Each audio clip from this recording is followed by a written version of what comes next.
Hi hello friends అందరికీ. దయచేసి video end వరకు చూడండి. వీడియో చాలా ఇన్ఫర్మేటివ్‌గా ఉంటుంది. ఆది మానవుడి నుండి సాధారణ మానవుడిగా ఎలా రూపాంతరం చెందాడనేది ఈ వీడియోలో తెలుసుకోబోతున్నాం.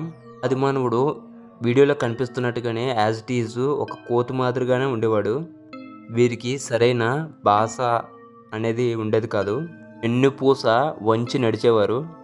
కాలం గడిచే కొద్దీ వెన్నుపూస అనేది నిలబడి ఈ ఫోటోలో కనిపిస్తున్నట్టుగా మానవుడి యొక్క రూపాంతరం అనేది మారింది.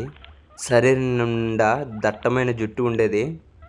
ఆది మానవుడికి సరైన ఇల్లు, వసతి వంటివి ఏమి కూడా తెలియవు. ఆది మానవుడు దట్టమైన అడవుల్లో మాత్రమే జీవించేవాడు. వీడియోలో కనిపిస్తున్నట్టుగానే మొట్టమొదటగా కుక్కని మచ్చిక చేసుకున్నాడు. అడవిలో దొరికే ఆహార పదార్థాలు తినేవారు. ముఖ్యంగా పళ్ళు, కాయలు, దుంపలు వీళ్ళ ప్రధాన ఆహారాలు. మానవుడు ఇప్పుడున్న జంతువుల మాదిరిగానే ఒకప్పుడు జీవించేవాడు. కాలంలో మార్పులు రాగా చివరికి మానవుడిగా అభివృద్ధి చెందడం జరిగింది. ఇప్పుడు వీడియోలో కనిపిస్తున్నట్టుగానే యాజ్ ఇట్ ఈజ్ ఇలానే ఉండేవారు. వీళ్ళందరూ గుంపులుగా జీవించేవారు. గుంపులుగా వీళ్ళ యొక్క నోటుతో వచ్చే చిన్న చిన్న అరుపులు వీళ్ళకి శబ్దాలు మాత్రమే వీళ్ళ యొక్క గుర్తులు అన్నమాట. అప్పట్లో భాష లేకపోవడం వలన వీళ్ళకి అంతగా ఏమీ తెలియదు.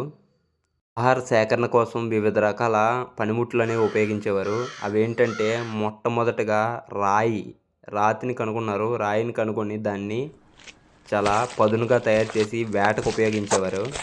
పదునైన గోర్లతో దట్టమైన జుట్టుతో ఆదిమానవుడు కనిపించేవాడు.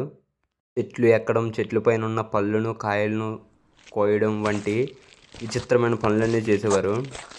దాదాపు ఇప్పుడు మనం చూస్తున్న కోతుల మాదిరిగానే వీళ్ళ జీవన శైలి అనేది కనిపించేది.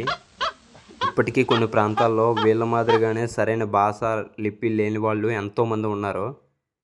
దక్షిణాఫ్రికా వంటి కొన్ని దేశాల్లో వీళ్ళ యొక్క రూపాంతరాలు ఇంకా కనిపిస్తూ ఉన్నాయి. మానవ అభివృద్ధి జరగడానికి కొన్ని వేల సంవత్సరాలు, మిలియన్లలో పట్టింది. ఆది మానవుల యొక్క ఆనవాళ్ళు ఇప్పటికీ కూడా చరిత్రలో నిలిచిపోయాయి. వీళ్ళ యొక్క ఆకృతులు చాలా దృఢంగా ఉండేవి. ఎలాంటి జంతువునైనా కూడా చంపగలిగే పరిస్థితిలో ఉండేవారు. పెద్ద పులిని సైతం ఫైట్ చేసేవారు. ఆహార సేకరణకి గుంపులుగా వెళ్ళి ఆహారాన్ని తెచ్చుకునేవారు. వీళ్ళు కాలక్రమేణా కర్రలను కూడా పదునుగా తయారు చేసి వేట కోసం ఉపయోగించేవారు. వీళ్ళకి అప్పట్లో సరైన భాష, లిపి లేకపోవడం వల్ల భావోద్వేగాలు అనేవి కూడా పెద్దగా ఉండేవి కాదు. వాళ్ళ ఏదైనా బాధ కలిగితే చిన్న ఏడుపు మాత్రమే ఉండేది. దట్టమైన జుట్టు కారణంగా యొక్క శరీరం ఎండ, వాన, చలి నుండి ఎంతగానో రక్షణకు గురయ్యేది. ఈ జుట్టు లేకపోతే వీళ్ళకి రక్షణ ఉండేది కాదు. తర్వాత నెమ్మదిగా ఆదిమానవుడు నిప్పును కనుగొన్నాడు. ఈ పచ్చి మాంసం తిని నిప్పుతో కాల్చడం మొదలుపెట్టాడు. నెమ్మదిగా ఆ మాంసాన్ని, కాల్చిన మాంసాన్ని తినడం అలవాటు చేసుకున్నాడు.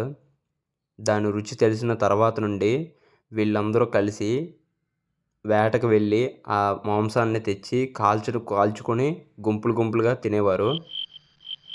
తర్వాత కొన్ని వేల సంవత్సరాల తర్వాత అలా మార్పులు జరిగిన తర్వాత వీళ్ళకి ప్రధానమైన ఆహారము చేపలు. వీళ్ళు వేటకు వెళ్ళి వాటిని సేకరించుకొచ్చి ఇలా నిప్పులపైన కాల్చుకుంటా తినడం మొదలుపెట్టేవారు. మనం ఇప్పుడు చూస్తున్న మానవులుగా మారడానికి కొన్ని మిలియన్ సంవత్సరాలను పట్టేవి. చాలా దృఢమైన పరిస్థితుల్లో దృఢంగా, గట్టిగా ఉండేవారు. ఇప్పటికీ కొన్ని ఏరియాల్లో ఏజెన్సీ వాటి చూస్తున్నప్పుడు అక్కడ మనకు కనిపిస్తారు ఇలాంటి ప్రజలు. వీడియో నచ్చితే లైక్ చేయండి ఫ్రెండ్స్. తర్వాత కాలక్రమేణా మన భారతదేశమే కాదు, మొత్తం ప్రపంచ దేశాల నుండి మార్పులు జరగడం కారణంగా ఇప్పుడున్న నార్మల్ పరిస్థితికి ఈ విధంగా ఫోటోలు చూస్తున్నట్టుగా మానవుడు రూపాంతరం చెందాడు. ఇప్పుడున్న టెక్నాలజీ ప్రకారం మానవుడికి అన్ని రకాల సౌకర్యాలు కనిపిస్తున్నాయి. మానవుడి నుండి మన సాధారణ మానవుడిగా మారడానికి కొన్ని మిలియన్ సంవత్సరాల నుండి పట్టడం జరిగింది. ఆ మానవుడు భాష, లిపి అన్నీ తెలుసుకోవడం కారణంగా అందరితో సంఘజీవనం గడుపుతున్నాడు. వీడియో మీకు నచ్చినట్లయితే ఖచ్చితంగా లైక్ చేయండి ఫ్రెండ్స్. దయచేసి ఇలాంటి మంచి వీడియోస్ కోసం మన ఛానల్ సబ్స్క్రైబ్ చేయండి. Thank you.